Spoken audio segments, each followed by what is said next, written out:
L'Hora Baixa, un podcast de Núvol.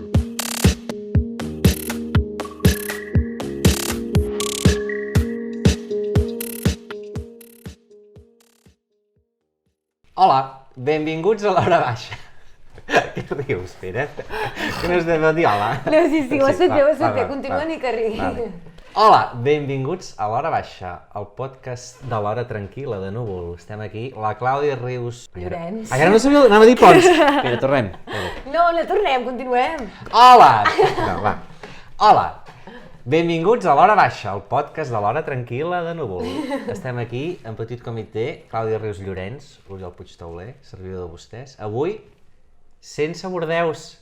Avui, que som nosaltres dos, i que a més, tu avui has publicat una entrevista. Sí, avui que és dimecres, però això sortirà el dir... El dir alguna cosa, l'altra setmana. Dir quelcom, sí. I jo crec que és un moment ideal per comentar la teva entrevista, que a més és llarguíssima. Amb la Marta Oliveres. Hi ha mil coses per... 12 pàgines de Word eren. 12 pàgines, bueno, espai i mig, sí, és que tot d'espai i mig. 12 pàgines, sí, perdó. Hola.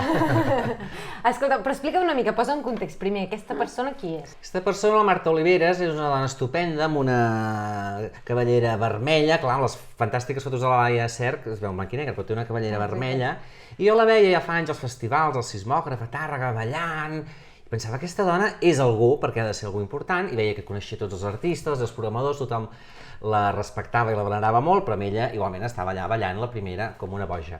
I llavors em van dir, és l'Oliveres, és la Marta Oliveres, mànager, acompanyant d'artistes, productora, i llavors vaig començar a investigar i vaig veure que aquesta dona té un perfil i té una trajectòria espectacular i que va començar això treballant als anys 80, 70-80 amb els comediants i la Fura dels Baus, ha treballat a institucions culturals, ha acompanyat els grans noms de la creació escènica contemporània que a mi m'agrada, que és aquesta cosa dels rarets, els modernets, aquests que treballen més per fora que per aquí, i vaig dir, home, doncs l'he d'entrevistar, i això, i li vaig dir, els entrevistats manen, digues tu casa teva, a la redacció, un cafè, si vols, i va dir, no, vine a casa i et convido a dinar. Això és fantàstic. I em va fer unes faves a la catalana meravelloses, no? I més No tenies vergonya? No, jo no. Bueno, tu òbviament no, però vull dir que ara ja no, les entrevistes, allò que veus de vegades com entrevistadors mítics o tal, i que s'han passat doncs, un dia a casa del Josep Pla o tal... Jo puc dir que he estat a casa del Marc Giró, que també no va estar mal, però que ens va oferir aigua, perquè va dir, només tinc cava o aigua, i vam dir, aigua.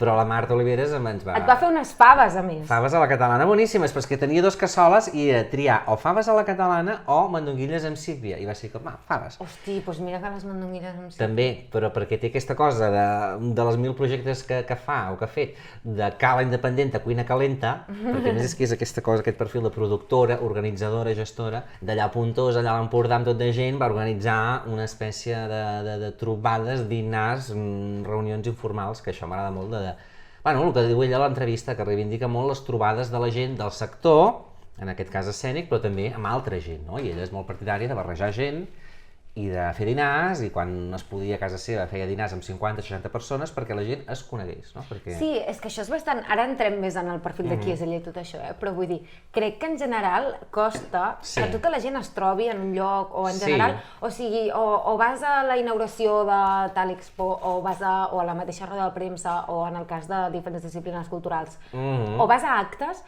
o allò que diguis, algú que obri les portes de casa seva, tots aquests grups, crec que passa en la poesia, que hi ha més aquesta unió dins dels poetes catalans, però en altres disciplines... Aviam, la poesia és, com el món del teatre, o el món de la literatura, o el món de tal, són mons bastant tancats, crec jo. Jo, als teatres trobo una gent, però que segurament quan vaig a un museu o a o al cinema no me'ls trobo, no? Llavors trobo que està molt bé barrejar això, gent que es dedica al sector artístic amb gent que no, no? Vale, perquè ella sí que feia aquesta barreja, doncs, interdisciplinar. Sí, amics seus, metges, advocats, dentistes, lampistes, el que fos, no? Evidentment que hi ha una cosa comuna que és gent amb un interès cultural, però bueno, no necessàriament, no? I llavors, per què no coneixem aquesta persona? O sigui, tu deies que és una cosa fortíssima, que ets la primera persona que l'ha entrevistat i porta 30 anys treballant... Bueno, ella m'ho va dir, que li feia molta il·lusió, perquè diu, ets la primera persona que m'entrevista. Bueno, perquè hi ha, a part dels perfils públics, la gent que dirigeix institucions o que està al capdavant d'equipaments culturals, museus, teatres, hi ha molt altra gent. Jo sempre defenso molt, en el món del teatre, les productores, que més acostumen a ser dones, jo crec que un 80-90%. Jo sempre dic que les dones més sàvies del teatre català són les productores, perquè són les que tenen un coneixement profund de l'ecosistema teatral, no només artístic, sinó també econòmic i de gestió, no? I de fer les coses realitat, no? I llavors això, l'Oliveres, tota la vida ha estat treballant amb els millors noms de la creació teatral catalana i al mateix temps també he tingut, cosa molt interessant, que també en parlem a l'entrevista, una part de treballar a institucions públiques com el Conca o l'Institut Ramon Llull, no? Llavors... Sí, hi ha una part sobre això que deies que em semblava, realment és una frase, però he pensat quanta raó, de l'entrevista, que és que ella diu de vegades a mi la gent em diu neoliberal només perquè em fixo en la part econòmica de la cultura i jo he pensat, és que això és tan important, o sigui, quan parlem de la cultura hi ha tants projectes precaris perquè tothom tira d'això, no? De la passió d'això, però és que hi ha d'haver algú que es fixi en els números. No, i perquè jo m'ho he guanyat la vida, no? I també m'ho deia al final, quan parlant dels productors joves o la gent jove que està interessada per la gestió, dius, és gent que vol guanyar-se la vida, no ho fa per amor a l'art. I ella trobo que és molt interessant, això a principis dels anys 2000, que era un moment que ara vist en perspectiva, diem, hosti, sí que hi havia diners i sí que hi havia pasta per tot arreu, ella això, la seva empresa no era una associació, una cooperativa, era una SL perquè els seus artistes estaven donats d'alta a la Seguretat Social, tenien el seu compte bancari i ella els ingressava als bolos i llavors podien tenir 1 any o 2 anys d'atur, perquè l'artista estigués cobrant un atur i creant un nou espectacle. Això avui en dia sembla ciència-ficció, no? Perquè en el món de les escèniques la gent cobra quan treballa, molts cops no cobra quan assaja i cobra només quan fa la funció. Sí, que de fet això me'n recordo, aquest estiu que parlava, que tu em diràs el nom, perquè ara no me'n recordo, una persona del món del circ que també va fer com un espectacle pel Grec. Ai, ara no sé què vols dir. Ja em sortirà el nom. La Producció Nacional de Circ? No. Sí, crec que sí. El Graell? Ai, no sé ara què vols dir. Sí, crec que el Graell. Bueno, la qüestió és que m'explicaven que amb el tema coronavirus els artistes de circ normalment mentre assagen no estan donats d'alta perquè has d'estar pagant autònoms cada mes si realment no estàs guanyant res perquè estàs assajant, però llavors quan estàs fent l'espectacle és quan et dones d'alta, suposo que passa amb altres espais d'escènics, Sí, depèn de... Però que llavors a ells els hi passava que a l'hora de demanar ajudes amb el coronavirus, per exemple, clar, no pots demostrar que has estat donat d'alta durant l'últim any. Sí, perquè com si no treballessin, no? O com si està creant un espectacle o està fent, potser encara no la sala d'assaig, està fent recerca i està fent treball de taula com si això no fos treballar. Això evidentment és treballar, no? I això es veu claríssimament quan comparem la situació amb França, que sempre es parla del model de l'Estatut de l'Artista, els intermitents, que els intermitents són tant els tècnics com els actors o escenògrafs, que si demostren que han treballat X dies a l'any, ja tenen un atur que és com un sou també, no? És a dir, perquè ja se sap que són feines que no són regulars, que no són estables i que pots treballar 3 mesos, llavors tenir 2 mesos sense feina, llavors treballar un mes, llavors... Bueno, sempre estem parlant de lo mateix, no? Jo tinc sempre aquesta sensació que... L'estatut de l'artista quants cops s'ha demanat a nivell institucional? No, a nivell català, espanyol, i no hi ha manera, no. Bueno, tornem a l'entrevista d'aquesta senyora. Què més deia? Bueno, què més deia? Jo trobo que és molt interessant en la seva etapa dins la política o dins les institucions, tant el Conca com el Llull, crec que de les coses més interessants que diu la Marta és que això que fem aquí a Catalunya, no sé, jo ara suposo que passa a altres llocs, però aquí passa molt, que cada canvi de govern canvia tot, i ara canvia el director de TV3, era el de Catalunya Ràdio, ara el del Manac, el de no sé què, i el del Llull i el del Conca, i tot començar com de nou. Clar, això, al final, no va enlloc, no? Perquè sembla que cada cop s'hagi de reinventar tot, quan, evidentment, la trajectòria i la feina que s'hagi fet els anys anteriors suma, no? I a més, l'Oliveres diu una cosa molt clau, crec jo, que és potser canvien els directors, però el personal es queda, llavors el personal és qui acaba fent la feina, no? Això ho sabem aquí, no? Vull dir, aquí tot arreu, que qui curra són els currants. Llavors, clar, sempre sembla que ens hem d'inventar la sopa d'all, no? La sopa d'all ja està inventada, llavors intentem anar millorant la recepta entre tots, no tenir les idees de bombero. La cosa és com intentar modernitzar totes aquestes estructures, no? Comptant amb la gent que ja hi ha dins, però és que això també, ja tornem a ser també una conversa que s'han tingut milions de cops, que és que en general les institucions culturals catalanes, o en general les institucions en general, acostumen a tenir uns treballadors molt envellits, que a més ja estan molt poc motivats perquè ja porten, si a cada canvi de govern hi ha algú que els intenta tal, vull dir, al final jo entenc també que les persones que estiguin a dins estiguin cansades de que cada cop els mani algú diferent i que al final ells... però sí, hi ha aquesta poca... De fet, és el titular de l'entrevista, no?, lo de l'administració, la necessitat de... Sí, sacsejar-ho una mica de... Perquè si no, sempre tornem a estar al mateix lloc, no? Sempre tornem a estar... Sí, però ella també diu una cosa, perquè ella, per una banda, diu cal fer coses des de fora i cal que hi hagin, que és que això hi coincideixo totalment, cal que hi hagin com projectes, iniciatives privades disposades a posar-hi diners. Clar, no podem dependre tota l'estona ni de la Generalitat, ni de la corporació, ni de subvencions, i alhora que tothom ha de fer bé la seva feina en aquests llocs, però... Clar, llavors, ella tenia una mica les dues coses, que per una banda deia l'administració s'ha de sacsejar, però per l'altra banda deia hi han d'haver projectes privats, llavors és com... Què passa? Que aquesta gent que fa projectes privats ha d'entrar dins de l'administració i sacsejar, però aleshores qui treballa des de fora? Ha d'haver-hi un treball més conjunt o en paral·lel i les coses s'han de poder moure, perquè és a dir, el privat acaba beneficiant el públic i el públic el privat, no? I és que si no... És que ara t'anava a dir alguna cosa, ara se m'ha oblidat. Això passa molt en els podcasts. Sí, ara t'ho juro, estava pensant en alguna d'allò. Espera, què t'anava a dir? Això, sí. Que una cosa també molt important que diu és... Clar, és que jo vaig estar... La meva nota d'àudio per transcriure l'entrevista durava 2 hores i mitja. Clar, vam estar dinant, llavors els cafès, bunyols de Quaresma, perquè aquesta entrevista la vaig fer al febrer. Al febrer, clar, perquè com que no tenia una urgència i una actualitat, l'he anat transcrivint i llavors sempre li deia a la Marta, ara la publicaré, ara per Sant Jordi, ara per tal, i va ser com, ara sí o sí. El tema dels diners, i el tema dels diners en cultura o a les institucions, que és aquesta cosa que es diu, que és veritat, de dir, és que falten diners. I ell em deia, alerta, diners n'hi han. Passa que també com s'organitzen i on es posen, no? Perquè es deia, el Llull mateix, si cada any feia l'operació de Catalunya al Festival d'Avinyó i es gastava un paston per portar 2 companyies al Festival d'Avinyó i això s'enduia, que amb aquests mateixos diners ella va fer repartint-los amb residències artístiques a tot Catalunya, a Vilafranca, Sabadell, a Palamós, per fer projectes més petits, però repartir-ho, no? I això sempre passa, i que ara mateix, per exemple, en TV3 ja fa un temps, no?, que aquesta sensació que TV3 s'ha de reformar i que hi ha molta gent treballant amb càrrecs intermitjos i cobrant molts diners que no se sap ben bé què fan. Doncs no, això, arriba un moment, jo crec que és que si no canviem això, no, sempre tornem al mateix lloc.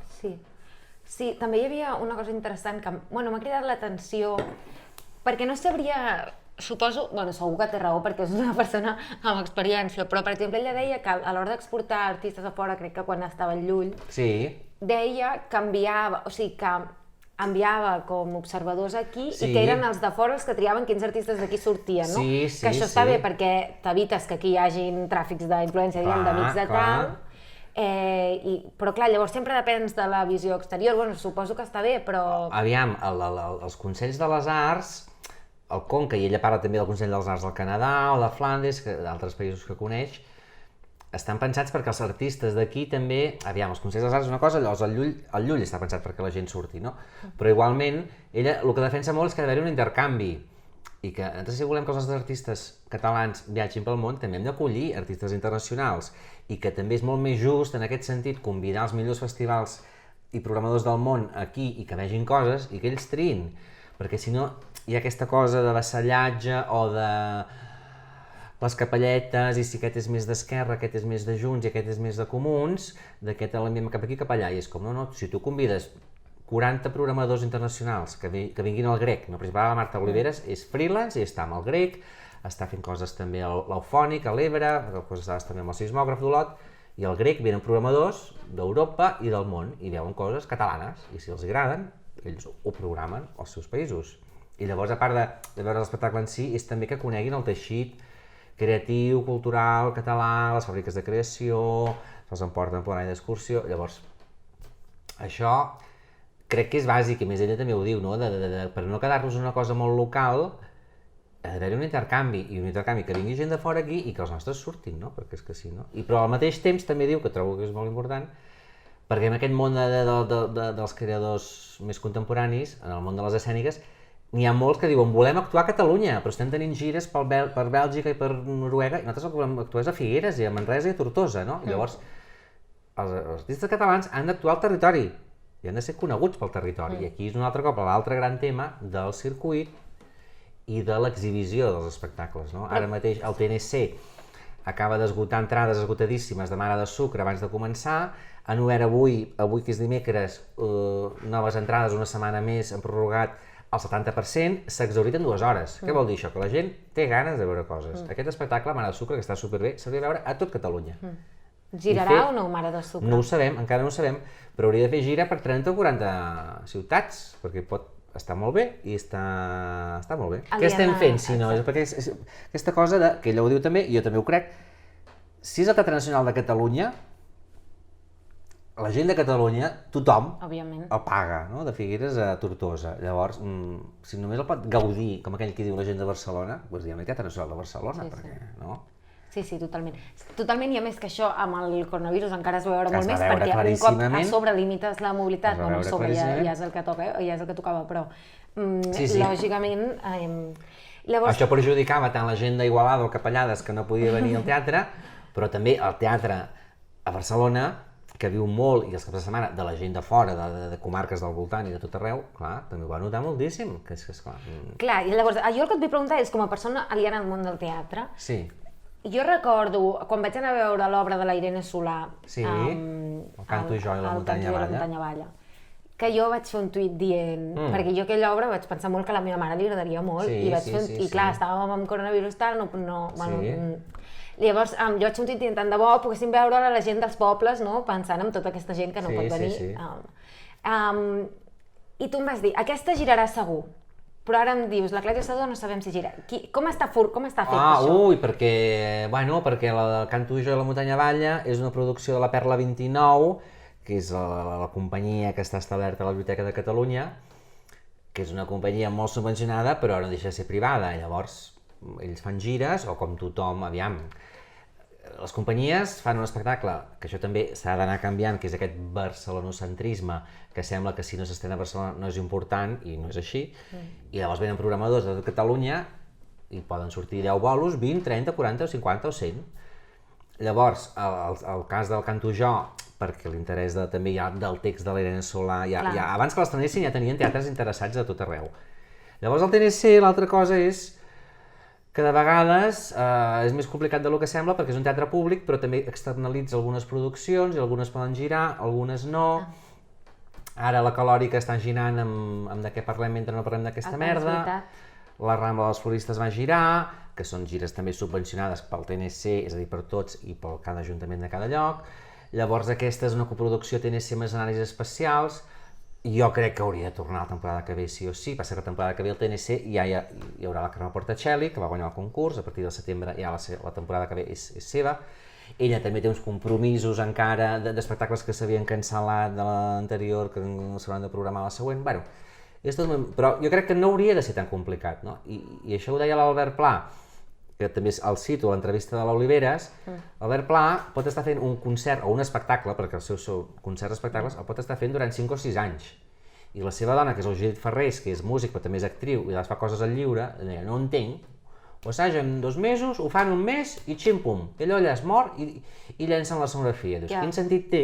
Tot l'esforç que representa. I no amortitzar una producció i una inversió, no? I això... A Catalunya ara mateix qui més mou els espectacles és la gent de teatre familiar, que poden estar 10 anys fent un espectacle, per Catalunya, per Espanya, pel món, i aquests els raros, la Núria Guiu, que va estar fent likes per tot el món i llavors va fer el lliure quan ja portava 4 anys de trajectòria. Llavors és el que diu també l'Oliveres. Les companyies catalanes haurien de girar per tot Catalunya i llavors en cas estrenar a Barcelona, perquè sembla que si no estrenes a Barcelona no ets ningú. En canvi, coses bones de la pandèmia, va haver diversos muntatges que, com que no es van poder estrenar, tipus el T'estimo si he begut, que feien el de Goll de Goma amb de teatre i la Brutal, van fer tota una gira per Catalunya i estrenaran finalment aquesta tardor, o els Bruguerol, o l'Eva Contreva, diverses obres que s'havien d'estrenar a Barcelona, van començar al revés, diguéssim, que és fent la gira primer per Catalunya i llavors a Barcelona. Bueno, també.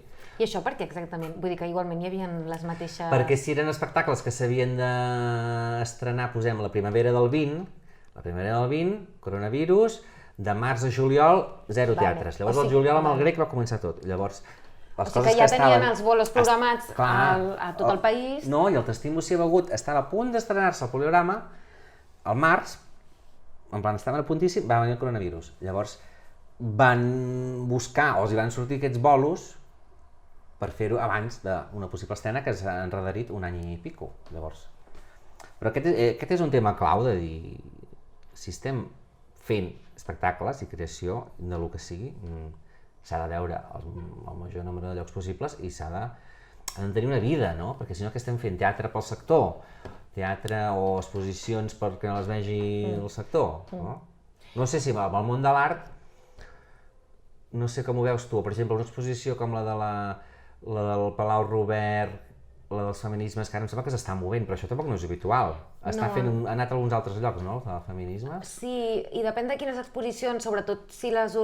Ja hi ha, per exemple, hi ha la xarxa d'art contemporani, que sí que ella mateixa, quan organitza exposicions, ja les organitza pensant en els diversos centres que en formen part, i això sí que gira una mica, però no, clar, en general, una gran exposició d'un dels museus tòtems, diguem, de Barcelona, costa molt que giri. No hi cap, tampoc, és que és per coses de tamany, com el TNC, un espectacle de sala gran, no hi cap a la majoria de teatres. Passa que també es fa... Clar, s'ha d'adaptar. S'adapta ja des de l'escena del TNC, la rama dels floristes, ja estava pensat per moure, llavors hi va fer 30 bolos. Jo m'imagino exposicions d'artistes, diguem, grans o que realment no crec que s'hi hagin destinat mai els diners com perquè allò pugui voltar, perquè només el que et val moure una obra amb la seguretat de que l'obra no es trenqui, el no sé què, l'espai, realment ha de ser... No, es mouen coses més petites com per la Diputació, no? O centres cívics, coses així. De fet, abans jo també volia dir-te, quan parlaves del tema aquest internacional, que jo una de les persones més interessants amb qui he parlat, he parlat amb molta gent interessant perquè la meva feina és molt interessant, però no, perquè ara estava pensant que vaig parlar amb la Fina Miralles, que és artista catalana boníssima. De Sabadell. De Sabadell, però vivint a Cadaqués. Però Cadaqués, digue-li. No, però la cosa és que quan parlàvem del tema internacional, que de vegades jo tinc la sensació que quan, a nivell d'art, ara et parlo, que quan portem exposicions internacionals aquí és més com una expo que ja s'ha fet i que la porten aquí, l'adapten a algun lloc i fora i pam, però no acaba com de tenir gaire sentit perquè no tampoc com s'interrelaciona gaire amb el que és tot aquí. I em va agradar molt l'última expo, una de les últimes expos que han fet a la Fabra i Coats, que la directora és la Joana Hurtado, que també és guai perquè és molt jove. Premi Núvol fa 2 o 3 anys. Sí. I llavors la Joana Hurtado va parlar amb uns artistes que són l'Oliver, es diuen Brumberg and Chanarin, i que són dos artistes que han sigut amics tota la vida, però que ha arribat un moment en què ells dos ja no s'aguanten entre ells, no s'aguanten mútuament, la seva relació ha de parar, i ells decideixen fer una reflexió una mica de què passa quan els artistes moren, i les institucions s'han de fer càrrec de tota una obra, però també de tota una responsabilitat crítica i com discursiva sobre aquella obra.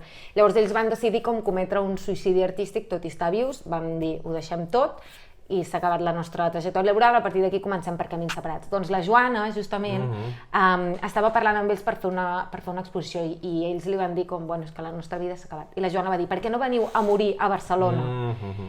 I llavors l'Oliver i Chanarin li van dir, nosaltres posem totes les obres que hem fet tota la nostra vida, com moltíssimes obres, dins d'un camió, que era un camió que no sé quants metres fotia, però si tu veus les fotos era enorme, i l'enviem cap a Barcelona, i van enviar totes les obres, i llavors ara ja no sé fins quan durarà l'expo, si algú està escoltant aquest podcast que vagi a veure-la, perquè crec que ja no li deu quedar gaire temps, i llavors van fer com, van agafar una arxivera de Barcelona que anava traient les obres obra a obra, i hi havia com tota la reflexió sobre què passava, la responsabilitat dels museus, dels centres artístics, etc.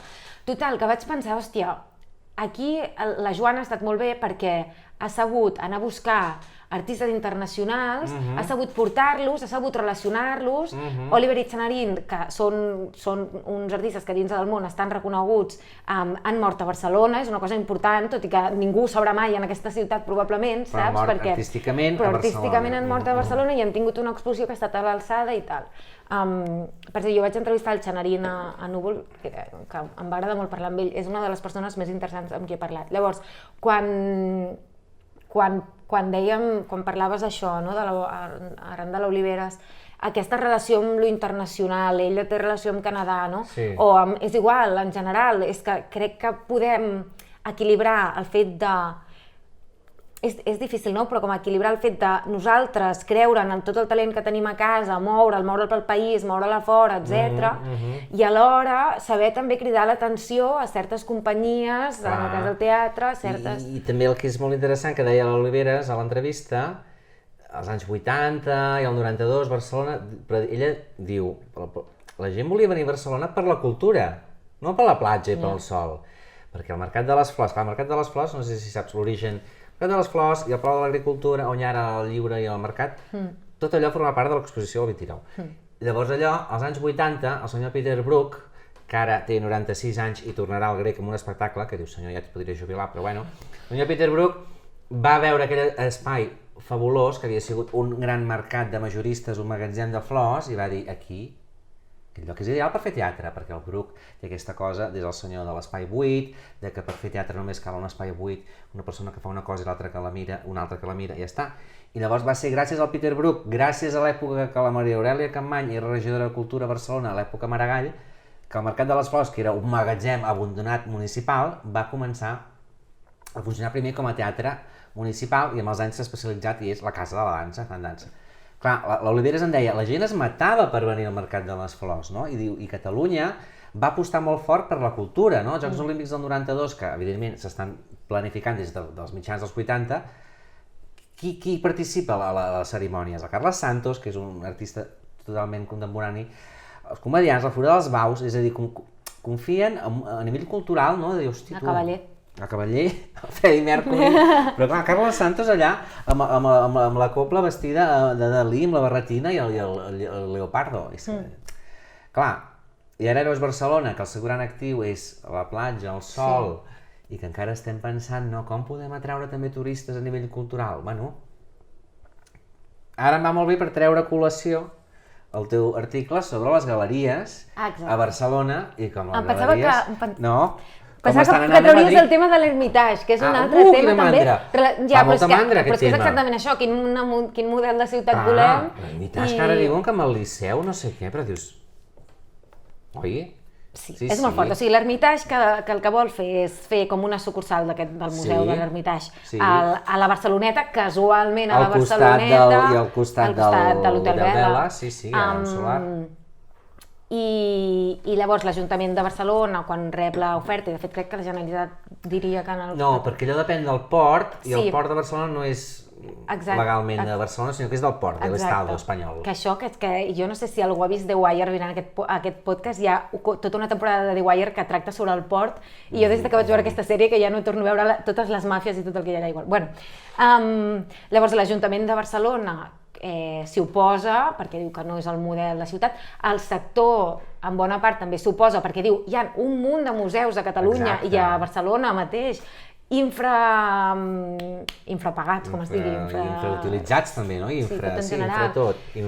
I portem art de fora, sense acabar de... Bueno, és que és el debat de quin model de ciutat volem, si diem que volem una ciutat cultural o un país cultural, de quin tipus de cultura estem parlant, perquè també queda molt bé dir que volem un país cultural, però després no vigilem que els comerços no rotulin només en anglès per contactar els turistes en castellà. Llavors, bueno, debat etern. No, jo fa anys vaig treballar a la Pedrera i jo feia les visites nocturnes, feia la guia, les visites nocturnes, que era meravellós, perquè eren grups petits, de 20 persones, 30 persones, la casa per nosaltres, els patis, el pis, les golfes, el terrat.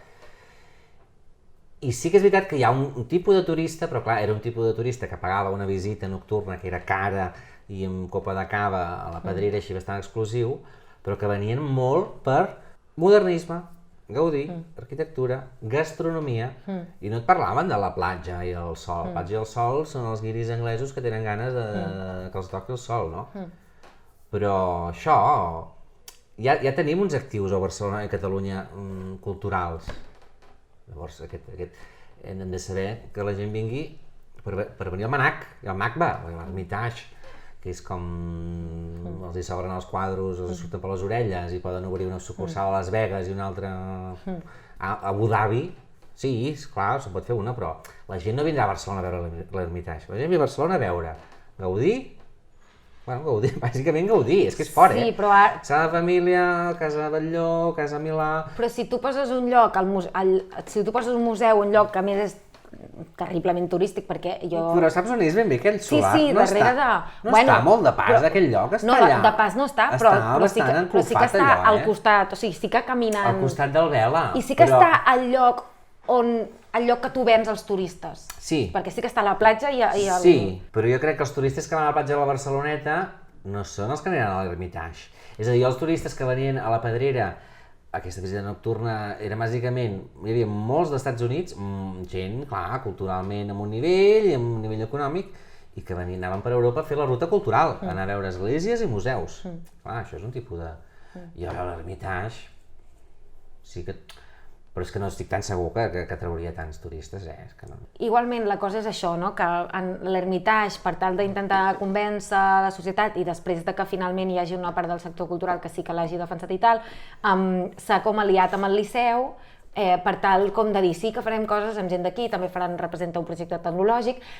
A dia d'avui, quan gravem això, l'Ajuntament de Barcelona havia demanat al Port que no acceptés l'Ermitage perquè volien mirar-se bé i volien reclamar més coses, el Port ha tirat i ha dit que sí, que endavant, i llavors veurem a veure com... Però jo entenc que aquí, com que aquests terrenys, o com que el Port depèn de l'Estat, l'Ajuntament no té massa a dir, o sí que té a dir? Home, jo crec que no pot tenir tant a dir des del moment en què el Port ha tirat pel dret, però l'Ajuntament ha dit que potser emprendria com algunes mesures legals així. Passa que al final trobo que acaba sent ni xitxa ni limonar, no? Perquè és una mica I+D, una mica de vinculació amb el territori, amb els creadors d'aquí. És una sucursal d'això, no? Aquests museus que hi ha per tot el món, no? Jo és que justament caldrà veure quin és el pla també que té el Liceu, o sigui, en general hi ha un problema general d'institucions catalanes que no s'estan relacionant, no estan obrint, no estan... I llavors que, per exemple, algú com el Liceu, que té molta feina per fer, en realitat, s'alinei amb l'Ermitage, i això es vengui, com que realment hi ha una relació amb aquí, bueno, hi ha moltíssimes relacions amb aquí que segueixen sense ser-hi per molt que hi hagi el Liceu. I quina és la relació del Liceu amb Barcelona i Catalunya? O amb el Raval, que és el barri on es troba, no? I sí, l'any que ve fan una òpera més social, amb música de la Rau Tordera, d'Obeses, i dramaturgia de l'Espumberg, i amb gent del Raval, però vull dir, primer mirem quina és la relació del Liceu amb Barcelona i amb Catalunya, i qui va al Liceu. I qui mou fils a darrere d'un lloc i qui mou fils darrere l'altre. Relacionat amb tot això, també aquesta setmana, i crec que ja suposo que, no sé quanta estona portem, però potser ja podrem anar acabant. Sí, perquè quin rotllo, Ja més hem tocat com 1000 temes. Aquesta setmana, relacionat amb això, he publicat un reportatge sobre galeries, que vaig estar una setmana anant cada dia a veure una o dues galeries, a parlar amb els galeristes. Eren galeries de les que com a màxim porten 10 anys obertes, perquè clar, hi ha un món galerístic, en realitat històric, molt gran a Barcelona, cada cop menys, perquè tothom s'està morint, o sigui... S'estan morint o estan marxant a l'Hospitalet? O estan marxant a l'Hospitalet, però l'Hospitalet acostumen a ser les més joves, també. Sí. I llavors, bàsicament, els galeristes també pateixen d'això, de que Barcelona no s'exporti com una capital cultural, sinó que s'exporti com altra cosa, i que, així com als anys 70 Barcelona era, doncs tu venies aquí i el que volies fer era anar a Barcelona a veure art, ara aquest pols, diguem, de galerisme l'està guanyant Madrid. Bueno, l'està guanyant, és que els diners estan a Madrid, l'aposta està a Madrid, Arco, que és la fira, està a Madrid, i llavors a l'article, doncs, qui vulgui que el llegeixi, hi ha com diferents punts de vista de galeristes. A mi un que em va interessar molt, de fet, és d'un que es diu Oriol Armengou, que de fet no és ell galerista, ell forma part de l'Espai Tàctil Turmix. L'Espai Tàctil és una galeria de València que va obrir com una seu a Barcelona, i ho va fer ajuntant-se amb Turmix, que és un estudi de disseny, que també és com per dir, les galeries soles no tiren, però potser si s'ajunten amb alguns altres models de negoci poden funcionar.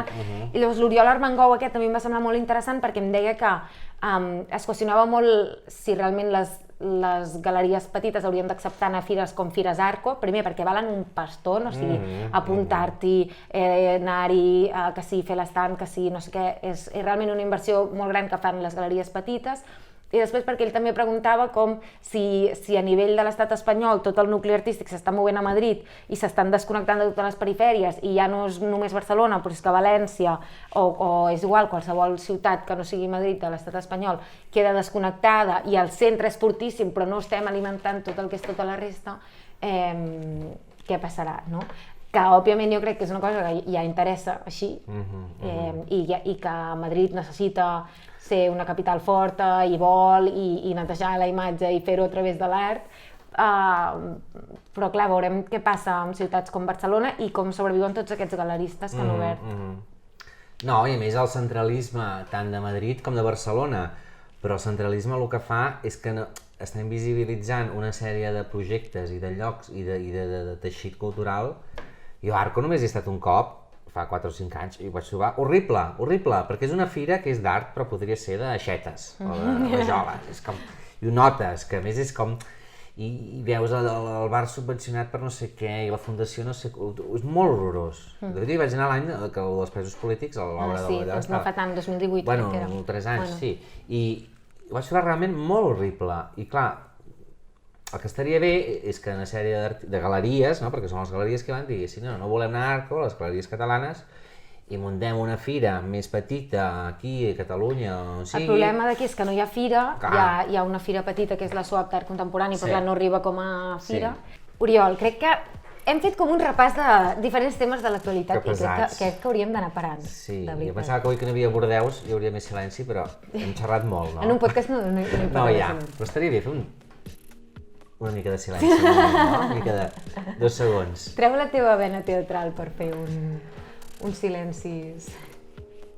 Ja no queda més cervesa, per tant, hem de marxar. Donem per finalitzat aquest podcast d'avui. Cervesa, vodka, salut Vodka, i bon any!